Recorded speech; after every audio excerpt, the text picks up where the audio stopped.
Uylanma.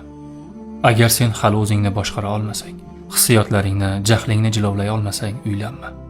Agar bir kun yaxshi, bir kun yomon gapirsang, bugun va'da berib ertaga unutib qo'ysang, uylanma. Ayol ko'ngli o'yinchoq emas. Sevgi ham vaqtincha kayfiyat emas. Agar u seni kutayotgan paytda sen do'stlaring bilan bemalol yuraversang, agar u senga ishonayotganida sen o'zingni o'ylasang, agar u boshini senga qo'yganida sen mas'uliyatdan qochsang, uylanma. Oila qurish bu faqat yoqtirib qoldim degan so'z emas. Uy qurish uchun poydevor bo'lganidek, oila uchun erkakning yelkasida mustahkam mas'uliyat bo'lishi kerak. Ayol suyanchiq izlaydi, bolalar ota izlaydi. Agar sen bunga tayyor bo'lmasang, orzularni yarim yo'lda sindiradigan bo'lsang, uylanma.